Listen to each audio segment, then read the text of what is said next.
Top quality और consistent performance के लिए सिर्फ सिल्वर पंप नाम याद रखना।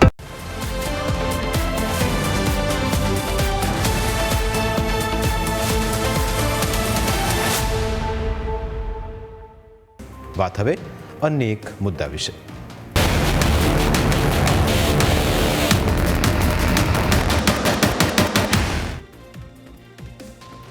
બોગસ લગ્ન નોંધણીના કિસ્સાઓને રોકવા માટે સરકાર હવે ટૂંક જ સમયમાં નવો નિયમ લાવી શકે છે।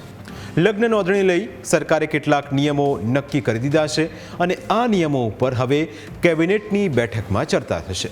આ ચર્ચા બાદ નવા નિયમો અંગે સરકાર નિર્ણય કરે છે, પરંતુ જે નિયમોનો ડ્રાફ્ટ તૈયાર કરાયો છે તેમાં શું ઉલ્લેખ છે તે જાણવું જરૂરી છે। અત્યાર સુધી એવું હતું કે તલાટી જ લગ્નને મંજૂરી આપી દેતો હતો, પરંતુ હવે વર્ગ 2ના અધિકારીને આ સત્તા સોંપવામાં આવી છે।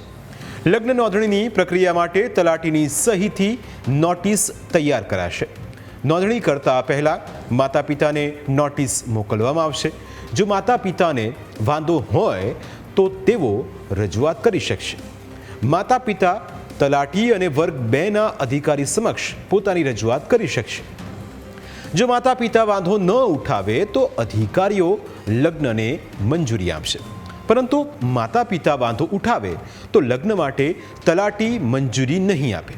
મહત્વનું છે કે કણજી પાણીની ઘટના સામે આવ્યા બાદથી પાટીદાર સમાજે ફરી એકવાર લગ્ન નોંધણીમાં માતા પિતાની મંજૂરી ફરજિયાત કરવાની માંગ રાજ્ય સરકાર સમક્ષ બુલંદ બનાવી છે। પાટીદાર સમાજના આગેવાનોએ થોડા દિવસ પહેલા નાયબ મુખ્યમંત્રી અને કાયદા મંત્રી સાથે બેઠક યોજી હતી। આ બેઠકમાં પાટીદાર આગેવાનોએ ભાગેડુ લગ્ન પ્રથા ઉપર રોક લગાવવા કાયદો ઘડવાની માંગ કરી હતી, સાથે જ દીકરીને સુરક્ષિત કરવાની વાત કરી છે। પાટીદાર સમાજની માંગણીઓ પર નજર કરીએ તો લગ્ન નોંધણીમાં માતા પિતાની સહમતિ ફરજિયાત કરવાની માંગ કરાઈ છે।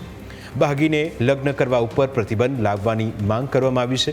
જો કોઈ દીકરીને ભોળવીને લગ્ન કરે તો તેને કડક સજા કરવાની માંગણી કરાઈ છે। લગ્ન કરતા પહેલા ધર્મ અને જાતિની ઓળખ ફરજિયાત જાહેર કરવાની પણ પાટીદાર સમાજે માંગ કરી છે। આ ઉપરાંત પોલીસ વેરિફિકેશન ફરજિયાત કરવાની રજૂઆત કરાઈ છે। જો સમાજની દીકરી ભાગી જાય તો પરિવાર તેને પાછી લઈ શકે તેવી પણ માંગણી કરાઈ છે। લગ્ન નોંધણીના રેકેટ ઉપર પ્રતિબંધ લગાવવામાં આવે તેવી પણ માંગ કરાઈ છે।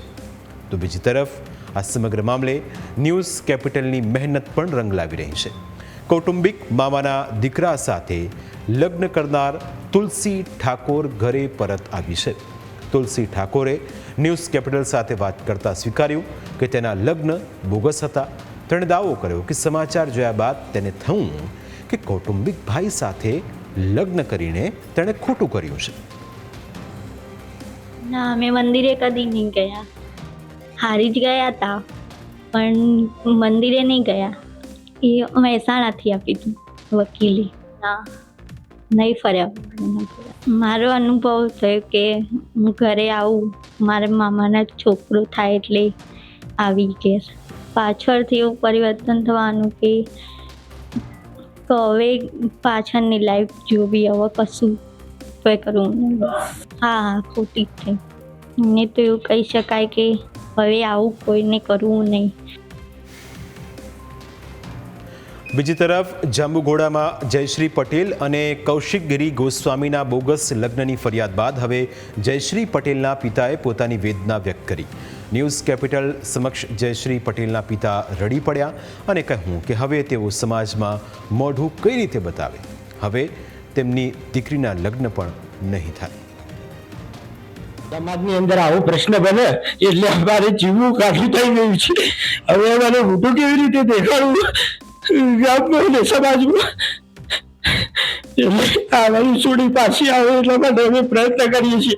પણ આ ખોટા લગ્ન બતાવે છે આવા વકીલો અને અમારી છોડીઓને ફસાવે છે। મોટી કરી આવડી મોટી એના લગ્ન પણ હતા, પણ હવે જતી રહી છે તો અમારી વેદના એવી છે, અમે મોટું ગામમાં અને સમાજમાં કેવી રીતે બતાવવું એ જ અમારી મોટી પરિસ્થિતિ થઈ ગઈ છે।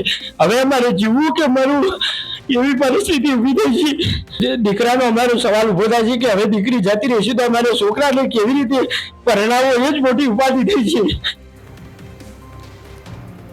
એક પિતા તરીકે લાગણી હોય કે તે સ્વાભાવિક છે, પરંતુ કાયદા આગળ બધું જ નકામું છે ને એટલે જ હવે સરકાર નિયમોમાં ફેરફાર કરવા જઈ રહી છે. તેવામાં હવે સૌની નજર નવા નિયમો શું હશે તેના ઉપર છે.